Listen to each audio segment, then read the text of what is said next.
kids was being forced into marriage. She came to him for help. In order to make sure the first deal for his new company went smoothly, I stopped him from leaving. By the time he went to save her, Emily had already died in a car crash. I was overwhelmed with guilt, but he told me it wasn't my fault. After that, he wrapped himself in a disguise of love and deceived me for 10 years. On our wedding day, he shattered my spine with a sledgehammer. He glared at me with hatred and said, "If you hadn't insisted on stopping me that day, she wouldn't have died." It turned out he had never forgotten about her. I said, "But if I hadn't stopped you that day, would you have the success and wealth you enjoy now?" He replied, "If I could trade all of it for her life, I'd rather be poor for the rest of my life." Later, I died in a fire. When I opened my eyes again, I was back 10 years earlier. This time, I didn't stop him. Just as he wished, I let him live in poverty until death. 2 hours from now, my wedding is supposed to begin. I was filled with joy, but my groom broke my spine with a sledgehammer. In the happiest moment of my life, he dragged me from heaven into hell. He said he wanted me to crawl through life like a dog for the rest of my days. I lay on the floor, my once elegant makeup ruined, sweat from the pain sliding down my forehead. I screamed in despair. "Why, Ryan?" On Ryan's usually warm face was a coldness I had never seen before. "You really have the nerve to ask why?" he snapped. "Do you not remember Emily, the girl you got killed 10 years ago?" How could I possibly forget? Emily was our high school classmate. After graduation, she didn't go to college. Ryan and I both got into a top university in the city. In our sophomore year, with help from my father, Ryan started an internet company.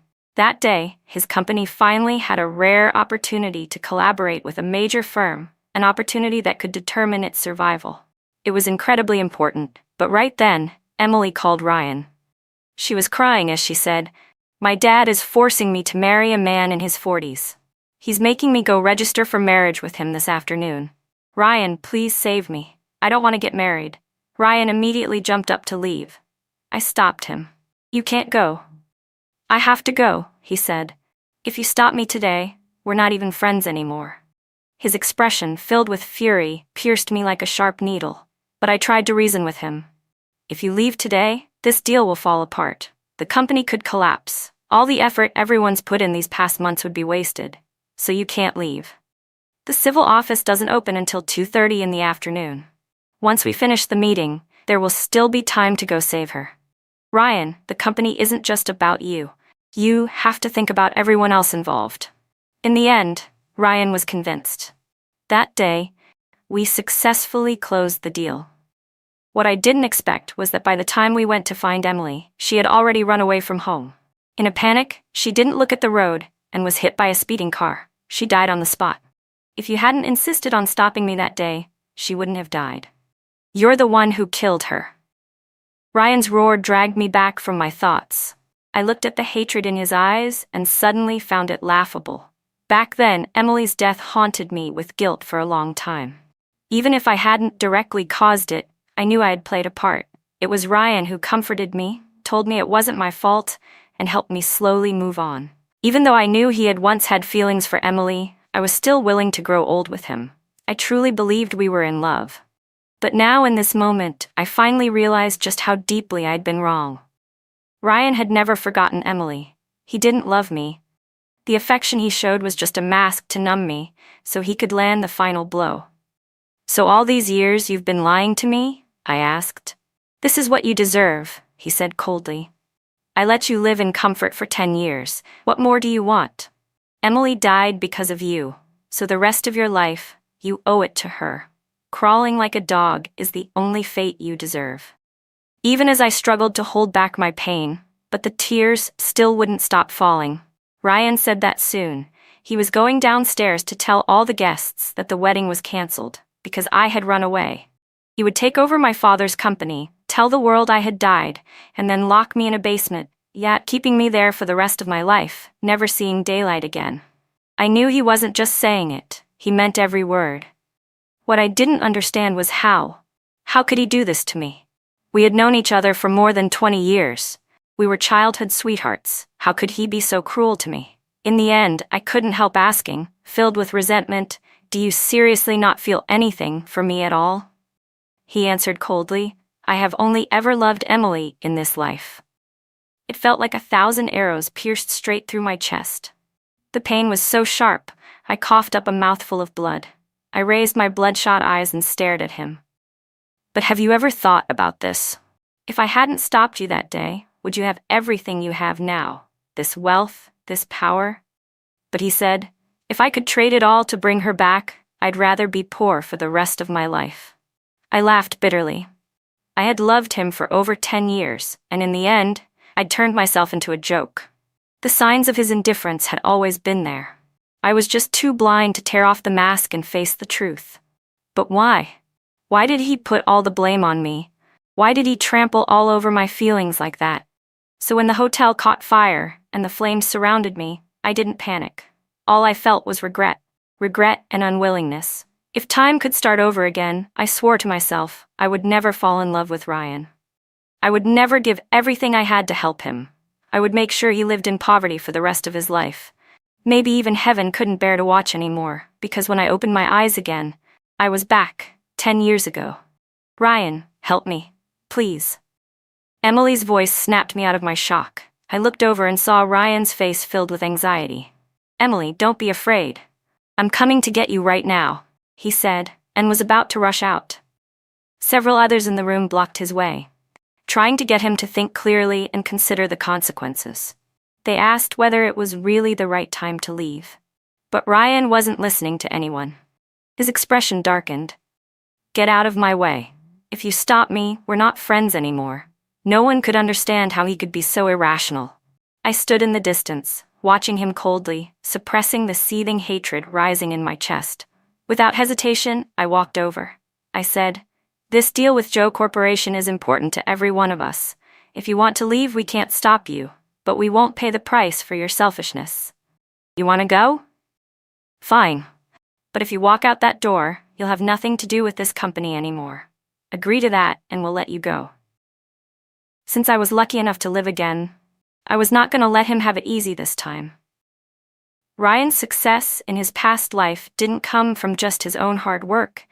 It came from my father's help, from luck, and from the team of colleagues who worked alongside him. Now I wanted to see what he could accomplish without any of that. Without the patient persuasion I gave him in the past, and with panic clouding his judgment, he didn't give it much thought before agreeing. But that wasn't enough. I quickly drafted a contract and had Ryan sign it. He was so desperate to leave, he didn't even read it carefully before signing his name. He probably thought I would never do anything to harm him. What he didn't know was that the moment he signed that paper, he gave up any chance of ever rising again. Without looking back, Ryan stormed off. Everyone else was a mix of angry and stunned. He really left. What do we do now? How are we supposed to explain this to Zhao Corporation? I put the contract away, grabbed the materials I had prepared long in advance, and said, if he could walk out like that on such an important day, it shows he never cared about the company, or any of you. Someone like him who can't tell what's important isn't worth keeping. Let's go. Without him, we can still succeed.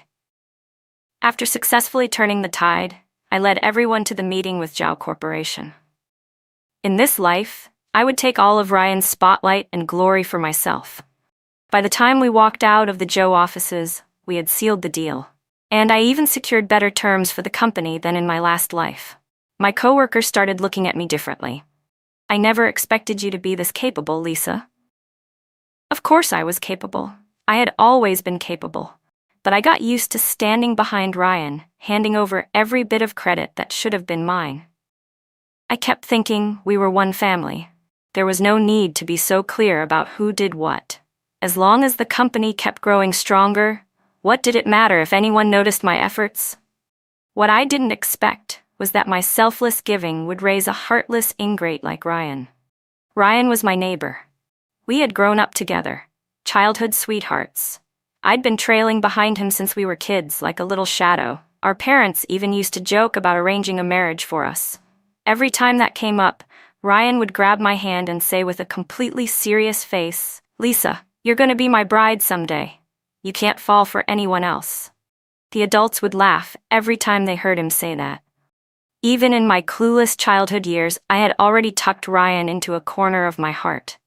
I thought we'd grow up together just like that, carefree and happy. But in 8th grade, Ryan's family business went bankrupt. His father couldn't accept the failure and jumped off a building. His mother, who had lived the life of a pampered socialite for years and had loved her husband deeply, couldn't adapt to a life without money. The shock was too much for her. Her mind became unstable. One day, no one knows how, she wandered into the street and got hit by a car. No relatives were willing to take him in. Just like that, Ryan, once the golden boy, became a pitiful orphan. The drastic change turned the once sunny and outgoing boy into someone quiet and withdrawn. I remember looking at his eyes, full of despair, and truly worrying for him. A part of me felt uneasy. I was afraid something might happen to him, so I skipped school just to stay by his side every day. About 2 weeks after his parents passed, I woke up in the middle of the night to find him gone. I ran out in a panic and searched for him everywhere, eventually finding him just before the river swallowed him whole. I pulled him back with all my strength and held him as I cried, "I won't let you die. You can't die."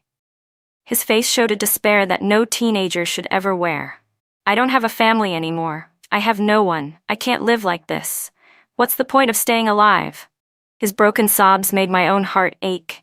"You still have me, Ryan. You have me. I'm your family now. I won't ever leave you, not in this life." That day I pulled him back from the edge of death. To give him stability, I asked my parents to adopt him. Gradually, the smile returned to his face. Our relationship grew even closer. I think it was that night, the night I saved him, that my innocent feelings for him finally began to blossom. I started imagining what our future would be like, getting married, having children. Those dreams made my days feel sweet, like living inside a jar of honey. In high school, we were placed in the same class, sitting at the same desk. Nearly the entire school knew how much I liked him. Even our teachers assumed we were together. When no one else was around, they'd tease me, saying, "When you two get married, don't forget to bring me wedding candy." I thought we'd be like the princess and prince from a fairy tale, together forever, happily ever after. But during the winter break of our senior year, his heart began to drift away from me. Because that's when Emily appeared. Even though my parents treated Ryan like their own, he always felt like he didn't deserve it all. So after he turned 18, he started thinking about earning money on his own. He had excellent grades, and with enough persistence, my parents eventually agreed not to stand in his way. During winter break, he found a job at a dessert shop. Every day, he would come home and tell me about what happened there. At first, I didn't think much of it. But one day, I suddenly realized he had started mentioning his coworker, Emily, a bit too often. "She's really hopeless," he laughed. "She was trying to teach me how to make cakes, and it's so easy, but I just couldn't get it. I was totally useless."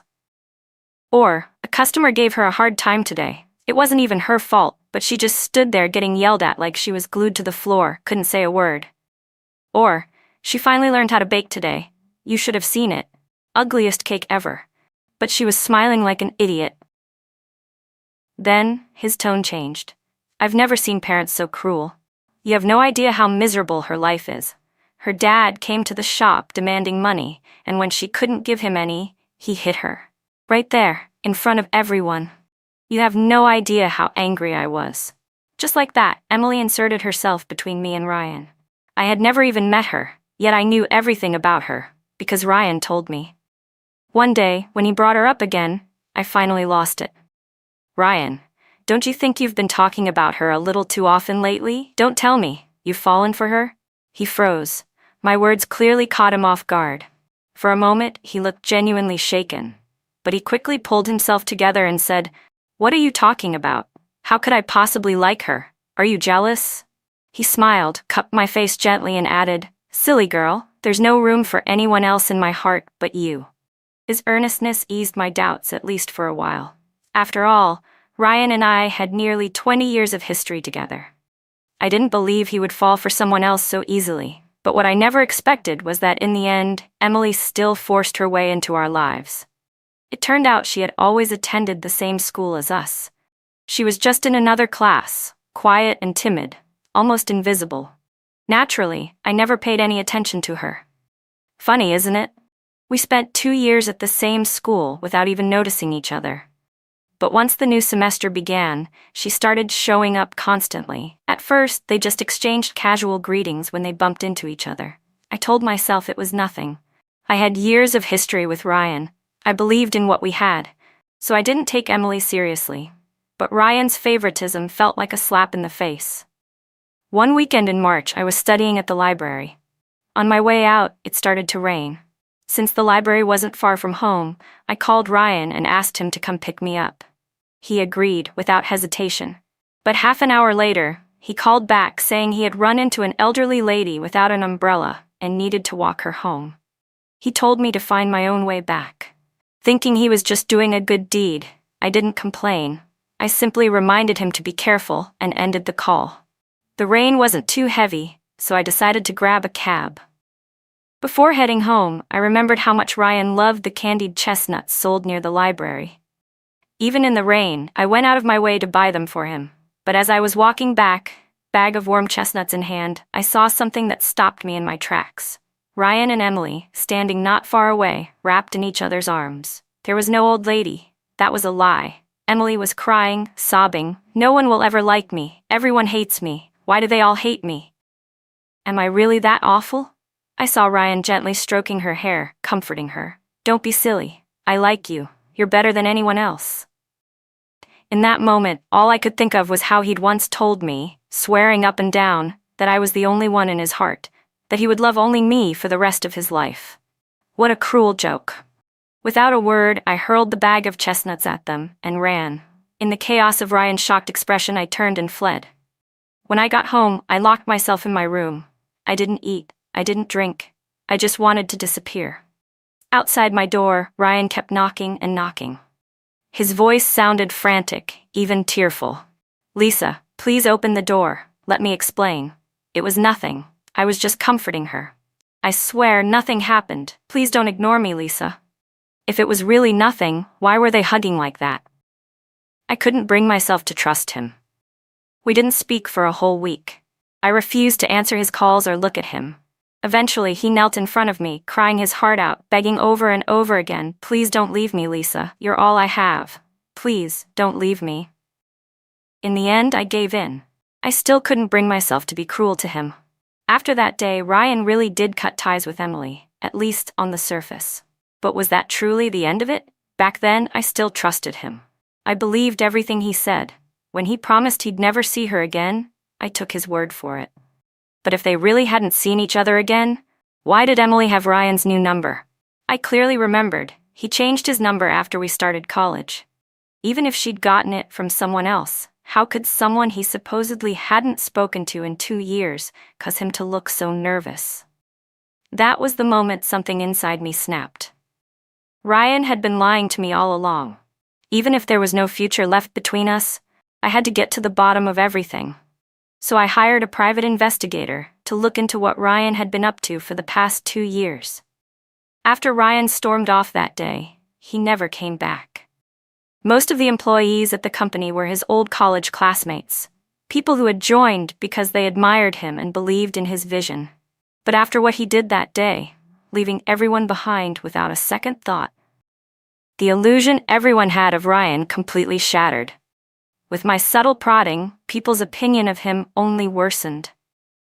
At first, some worried that without him, the company wouldn't survive. But when I took over Ryan's responsibilities, I actually handled them better than he did. It was as if his presence, or absence, made no difference at all. Soon, no one even cared whether he came back. Ryan returned a week later. He walked into the office like nothing had happened, no trace of guilt on his face. He still acted like a leader, trying to order everyone around. That's when I threw the contract he had signed right into his face. According to this agreement, I said, I'm buying out all of your shares. I calculated that I owe you $1 million, but your startup capital came from my dad. After offsetting everything, we're even. Here's your stuff, I've already packed it up. Since you're here, you can take it with you now. Ryan's expression darkened. That was when he finally realized the contract he signed wasn't just for show. Lisa, this joke's gone far enough. I'm not joking, I said flatly. I don't believe someone who could so irresponsibly abandon his team on such an important day, just to chase after his own emotions, has any right to lead this company. That day, I gave you a choice. The company or Emily. You chose Emily, so now you'll live with the consequences of that choice. I went to save her, he shouted. What, like the rest of us were dead? Only you could go? And don't you think your behavior was completely inappropriate? Ryan, can you really say you felt nothing for her? He couldn't answer me, but the way I confronted him, the sharpness in my tone, made him furious. And with the others in the company already harboring resentment toward him, he had no footing left. He didn't respond to my question. Instead, he sneered. You all really think you can succeed without me? One day, you'll be begging me to come back. Everyone watched him leave, stunned. There was disbelief in their eyes. How could he be like this? Even I had rarely seen Ryan so arrogant, but suddenly it all made sense. Maybe this was who he truly was. Maybe I had been deceived by his mask all along. I wasn't going to give him any chance to make a comeback. I had my lawyer terminate every position Ryan still held in the company. Right then, the private investigator I'd hired also sent me his report, and just as I had expected, Ryan had never cut ties with Emily. During the second half of our senior year, they didn't meet up often, probably afraid I'd catch them. But starting in our second semester of freshman year, their meetings became frequent. There were even multiple records of them checking into hotels together. Back then, Ryan had just started his company. It was a difficult time, and he often didn't come home. He told me he was sleeping at the office because he was too busy, and I believed him. I even worried about his health. But the truth was, he was staying at hotels with Emily. Even though all I felt toward him now was hatred, I was still furious thinking about all the nights I'd been lied to. I had to take several deep breaths before I could continue reading the report. Then I opened a video file in the folder, and I froze. In the video, Emily was playing with a cat. But not just any cat. It was the one my grandmother had given me years ago. My grandma and I had always been close, so the cat meant a lot to me. That cat went missing during my first year of college. I looked everywhere for it, but never found it. I even fell seriously ill from the stress. I never imagined Emily had ended up with it. I immediately called the private investigator and asked about the cat. His answer chilled me to the bone. He said the cat hadn't just been picked up by Emily. Ryan had given it to her. My chest tightened painfully as I tried to process his words. Apparently, one day, when I was out, Emily happened to see the cat. She begged Ryan to steal it for her, and he actually agreed. I couldn't believe it. The man I had loved for so many years turned out to be worse than a monster. He knew exactly how much that cat meant to me. It was like a piece of my soul. After it disappeared, I got so sick. That cat almost cost me my life. But Ryan, the one who made it happen, acted like he didn't see a thing. He even pretended to comfort me, saying, "Even if the cat's gone, he's so adorable, whoever finds him will surely love him." Back then, I thought he was just trying to make me feel better. But now I finally understood. He said that because he knew exactly where the cat was. That's when I realized just how fake and disgusting he truly was. My stomach turned so violently, I ran to the bathroom and threw up. When I came out, my eyes were bloodshot. "Where's my cat?" I asked. "Is he still with Emily?" There was a pause on the other end of the line. The investigator finally said, "That cat seems to mean a lot to you, but your health matters more." His hesitant tone filled me with dread. "Just say it," I snapped. "Whatever it is, I can take it." He sighed heavily. "Your cat is dead. Emily abused him to death. I hacked her computer. There were videos. Do you want to see them?" My eyes burned. "Send them. All of them." A few seconds later, the videos came through. My hands were shaking. I hesitated for a long time before finally pressing play. And then, I saw her. Emily. Like a maniac, she had her hands wrapped around my cat's neck, shaking him violently. "So you're rich, huh? You think you're so special?" she shouted. "But the man you love came running to me the moment I crooked my finger. You're so pathetic, it's laughable." My cat struggled in her grip and managed to scratch her hand. That must have triggered her rage, because the next second she slammed him hard against the ground. She picked up a thick book. Again and again she hit him with it. The sounds, the tortured, helpless cries, stabbed at my heart like needles. My baby, My poor Snowball. I watched as he curled into a ball, broken and limp, on the cold floor. I couldn't stop the tears. They poured down uncontrollably, blurring my vision. Hatred boiled in my veins. I wanted nothing more than to rip her apart. "Where is she now?" I demanded. "I'm going to kill her." It didn't take me long to find her. Emily's current address. I had thought even if Ryan helped her, he'd only put her up in a hotel. But no, he had moved her into his apartment.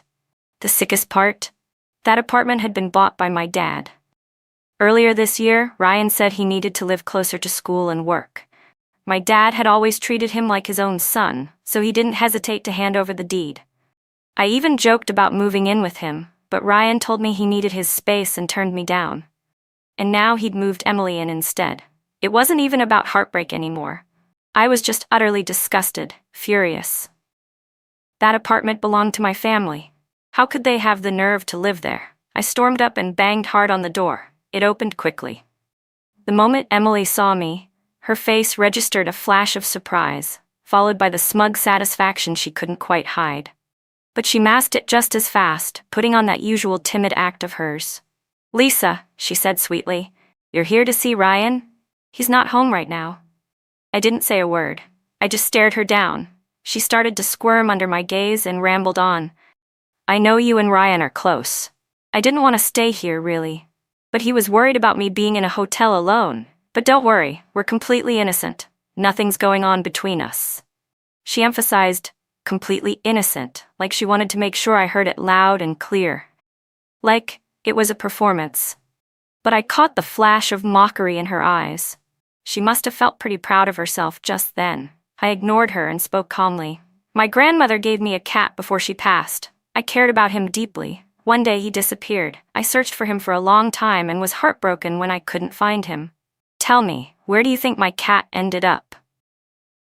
Her face stiffened. How would I know?" "You really don't know?"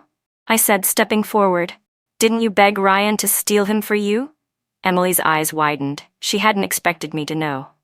But just as quickly, she dropped the act. "Yeah, the cat did end up with me," Emily said smugly. "But I never begged Ryan to steal him. I just casually mentioned how much I liked the cat, how badly I wanted him, and he brought him to me. Since you already know that, I guess you also understand what kind of relationship Ryan and I really have. Ryan loves me. He never liked you. In fact, he can't stand you. If it weren't for your father's influence, he wouldn't even bother talking to you. So, Lisa, if you're going to lose anyway, why not just back out gracefully? Don't wait for Ryan to be the one to dump you. That'll only be more humiliating." The words had barely left her mouth when I slapped her across the face. I didn't hold back. Her lip split and blood trickled down the corner of her mouth. She stared at me in disbelief. "You hit me," she gasped. "You're wrong," I said coldly. "Hitting you once isn't nearly enough. I'm going to kill you." I slapped her again and again. Then I grabbed a nearby tennis racket and smashed it against her body with full force. "You want Ryan? Take him. You think I care?" I shouted. "But you crossed the line when you took it out on my cat. That cat was the last memory my grandmother left me. How dare you do that to him?" I screamed until my throat went raw, slamming the racket down again and again until it snapped in my hands. Emily collapsed to the floor like a dead dog, her face swollen beyond recognition, bruised and bloated like a pig's head. She must have been truly terrified by how vicious I looked. Shaking all over, she whimpered, "Murder is illegal. You can't kill me." I ignored her. I was seriously considering heading into the kitchen to grab a knife and end it all right there. But that was when Ryan came back. The moment he saw Emily injured on the floor, the way he looked at me, he looked like he wanted to strangle me. "Ryan, help!" Emily cried out, crawling toward him on all fours. "Lisa's trying to kill me." Ryan rushed to her side and wrapped his arms around her protectively, then turned on me, eyes burning with rage. "Lisa, how dare you?" he growled. I laughed. "That's my question for you, Ryan. How dare you steal my grandmother's cat and give him to her?" He froze, but quickly regained his composure, showing no hint of guilt. "Okay, yes, that was wrong of me," he said casually. "But you already have everything. Missing a cat isn't going to ruin your life. Emily, on the other hand, has had nothing since she was a kid. That cat made her happy. I don't think it's something worth holding a grudge over." I stared at that all too familiar face and suddenly found it repulsive. How could I have ever loved something so beneath a human being? Without saying a word, I stepped up to him and punched him square in the face. He wasn't expecting it and stumbled backward several steps. When he opened his mouth to yell, a gush of blood poured out, mixed with a broken tooth. Emily shrieked, "Ryan, you're bleeding!" My arm hung limply, shaking from the impact. My hand throbbed with pain, but my heart felt incredibly satisfied. I gave a cold smile. "I've been in a terrible mood today, but after hitting you, I suddenly feel great. It's just one tooth. Someone as powerful as you shouldn't mind, right?" Ryan's face turned black with fury, darker than the bottom of a pot. "You're not welcome here. Get out," he snapped. I burst out laughing. "You're unbelievable, Ryan. Telling me to leave? Did you forget who paid for this apartment? My father did. His name is still on the deed. It's hilarious, honestly. After a few years of living off my family, you really forgot your place." I shook my head, disgusted. I must have been blind to ever fall for a shameless piece of trash like you. Then I looked him dead in the eye and said, "Let me make it official. I don't want you anymore. You're nothing to me. My family has no ties to you from this moment on. Thank God we never put your filthy name on our household registry. Now take your little pet and get the hell out of here." I tore through the last shred of his dignity, his face twisted in shame. His eyes burned with open hatred as he sneered at me. "Lisa, did you actually think I ever liked you? I've hated you for so long it makes me sick. Just because your family took me in, you all thought you were saints. None of you ever really treated me like a human being. If it weren't for your dad threatening me in senior year, telling me to stay with you or get out, I never would have stayed. You and your whole family are more disgusting than sewer rats." Ryan's shamelessness once again shattered everything I thought I knew. How could he say something so vile? Did he forget that if it weren't for my parents taking him in, he never would have had those 10 peaceful years? Sure, their care may have come from my feelings for him, but the love they gave was real. It was true that my dad once told him during our senior year that if he didn't feel the same way about me, he should leave. But what was wrong with that? Everyone knew how much I loved him. If there was no future between us, of course we'd ask him to leave. It would have been less awkward and spared me more pain. It was meant kindly, yet from his mouth, it sounded so cruel. I stared at him with pure disdain. "No one ever stopped you from leaving," I said. "You stayed because you wanted the money. Don't paint yourself as a victim. You wanted both the benefit and the pity. How could you say these things and not feel disgusted with yourself?" He went pale. His lips parted, then shut again. He couldn't find any words. Then Emily, still lying on the floor, suddenly chimed in. "You think you can just beat me up and get away with it? Ryan, call the police. I'm pressing charges." But I didn't flinch. "Go ahead," I said coldly. "Worst case, I get locked up for a month. But you two, you stole my cat. That cat was worth 50 grand. I still have the receipt. If I file a theft report, you could both end up in prison for 10 years. So, still want to report me?" Ryan's face changed. He knew better than anyone how much that cat was worth. Realizing how serious this could get, he rushed to cover Emily's mouth. "Get out," I said, my voice final. My cold, merciless tone visibly enraged Ryan. His pride wouldn't allow him to stay any longer. "Fine, we'll leave. Emily, go pack your stuff." Emily looked reluctant, but she went to gather her things anyway. Soon the two of them came out, luggage in hand. But I had already called the security guards, who now stood blocking the door. Ryan narrowed his eyes. "What's this supposed to mean?" I looked at their bags. "When your family went bankrupt, your parents left you with nothing. For nearly 10 years, every shirt, every belt, every dollar you spent came from my family.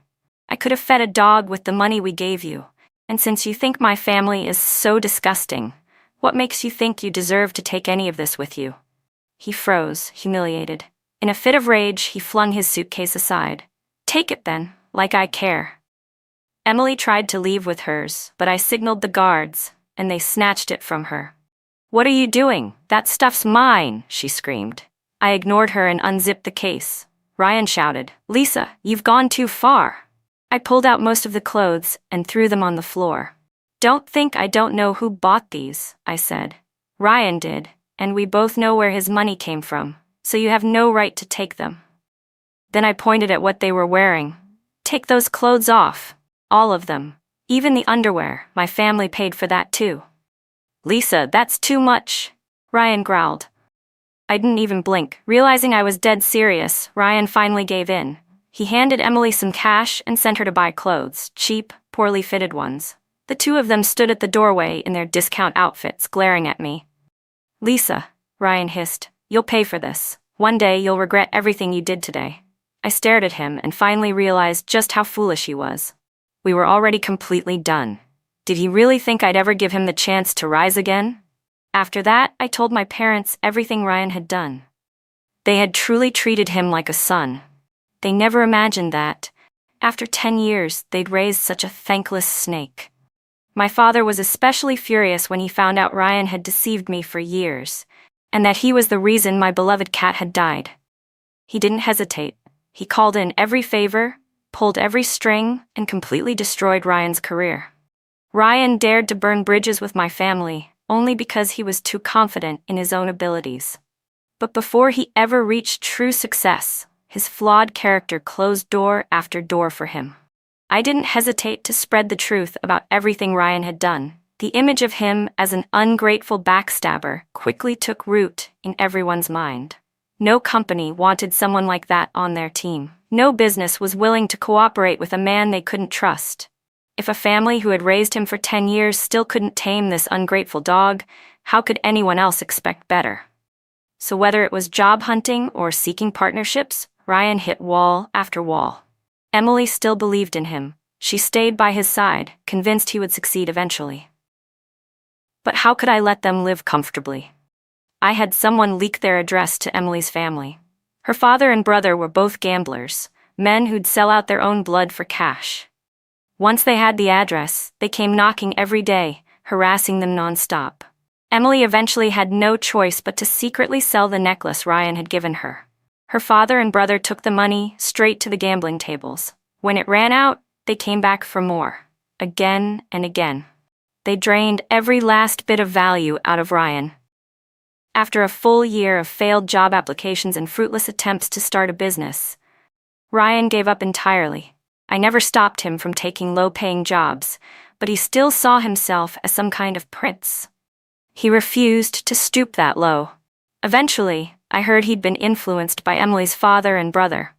He got addicted to gambling too. By the time he was like a withered insect at the end of fall, unable to jump anymore, I couldn't even be bothered to care. In the second year after our graduation, our class president organized a reunion. I attended. Over the past few years, I had used my knowledge of the future to bring my company to the level Ryan had taken 10 years to reach in my previous life. Many of my classmates now worked for me. The moment I arrived, they greeted me with warm smiles and offered me toast after toast. My eyes scanned the room. I'd agreed to come because the class president told me Ryan would be attending. Until I saw his pathetic downfall with my own eyes, that last shred of bitterness inside me would never go away. About halfway through the reunion, he finally showed up. Everyone turned to look at him, their eyes filled with disbelief. Once he lost my family's support, and with his obsession over making it big, he had completely neglected his studies.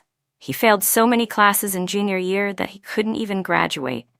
Though he seemed to have cleaned himself up for the event, the defeat in his eyes was unmistakable. Most people offered him a quick hello, then moved on. No one was interested in talking to him. He sat alone in the corner, devouring the food on the table like he hadn't eaten in days. His behavior earned him quiet glares of disgust. Once upon a time, he'd been the star of the school, admired by so many, and now he was nothing. After sitting for a while, I excused myself to go to the restroom. When I stepped out, Ryan was already waiting. The moment he saw me, he dropped to his knees. He slapped himself across the face repeatedly. "Lisa, I was wrong. I was so wrong," he cried. "I didn't realize until now that the only person I truly love is you. Just you. Please forgive me. Let's start over, okay?" I leaned in and whispered, "But that's not what you said before, is it? You said you only loved her. That if being with her meant living in poverty for the rest of your life, you'd do it gladly. Have you forgotten?" Ryan stared at me in shock, utterly speechless. Do you remember what you did to me? I said, my voice trembling with rage. You shattered my spine with that thick wooden stick. Do you? Our hatred runs deeper than the ocean. And now you want me to forgive you? How dare you? And you're wrong about something else, I added coldly. I was reborn too. That day, the day he insisted on leaving to save Emily, I saw it in his eyes. That same look of hatred I saw the day he let me burn to death. There was no doubt in my mind. Ryan had been reborn too. Good. That made it even better. I could make my revenge hit harder. Congratulations, I told him. Your wish from your past life finally came true. As I walked away, Ryan chased after me. He fell to his knees again, bowing, forehead hitting the floor. I was wrong, Lisa. It was all my fault. I was blind. I was a fool. Please forgive me. When I showed no reaction, he hesitated, then muttered, It's okay if you don't forgive me. But could you give me a little money? There's nothing left to eat at home. At that moment, Emily came running out. She wasn't even 25 yet, but her face looked worn, like someone in her 40s. It was clear she'd been through a lot these past few years. When she saw me, she froze for a second, but hatred quickly clouded her expression. She walked straight over to Ryan, grabbed him and shouted, Why are you begging her? Everything that's happened to you is her fault. The image of her killing my cat suddenly flashed through my mind, her choking him, slamming him to the floor, beating him with that thick book. Every time I thought about it, I wanted to rip her apart. You want money, right? I said coldly. If you satisfy me today, I'll give you 10 grand. Ryan didn't hesitate for a second. He lunged forward and began punching and kicking Emily without mercy. Ryan, are you insane? You're hitting me. For her? Emily screamed. It's all your fault, he shouted. If you hadn't seduced me, I never would have broken up with Lisa. My life wouldn't be what it is now. You ruined me. This is all because of you. His eyes were wild, filled with rage. To him, Emily was no longer anything but a target of hatred. A few slaps weren't enough. He grabbed a discarded stainless steel rod nearby and began beating her with it. Her blood-curdling screams reminded me of my cat's cries. I wondered if Emily had ever imagined she'd end up like this. Soon, she went completely silent. Watching her curled up on the ground, I felt bored. Nothing more. I took the 10,000 from my bodyguard, flicked my wrist, and threw it all in the air like garbage. As I left, I glanced in the rearview mirror. Ryan was crawling on the ground like a dog, scrambling to pick up the bills one by one. How poetic. Half a month later, I received news from my former class president. Ryan was dead. Turns out, after picking up the money that day, he'd gone straight back to gambling. When Emily's brother found out he had cash, he came knocking again. Ryan refused to give him anything. The argument escalated. Blades came out. Ryan was hacked to death on the spot. Emily screamed and tried to flee, but ended up being struck by a runaway car. No matter how much he tried to escape it, Ryan still couldn't change his fate from our previous life. I let out a sigh when I heard the news, then promptly put it behind me. Just then I heard a soft meow. I turned around and saw the new cat my mom had bought me, happily sprawled across the couch, licking his paws contentedly. As I sat there, watching the little cat stretch lazily on the couch, warmth slowly filled the hollow space in my chest. He looked nothing like Snowball, the cat my grandmother had given me, but somehow his gentle presence calmed me in the same way. Maybe it wasn't about replacing what was lost, but learning to accept the love that came after. So many years of pain, betrayal, and regret had twisted my life into something I could barely recognize. And yet, here I was, still standing, still breathing, stronger than ever. I had taken back everything that had been stolen from me. More than that, I had found peace, not through revenge, but through reclaiming my own power. Ryan and Emily were gone. Their names no longer held weight in my heart. They had made their choices, and fate had delivered its answer. Now the sun streamed through the windows, warm and golden. The company I'd built was thriving. My parents were healthy. I was surrounded by people who truly cared for me, not out of obligation, but by choice. And for once, I wasn't afraid of what came next. I reached out and stroked the cat's fur gently. He purred, rubbing against my hand, his small body warm and full of life. Welcome home, I whispered, and this time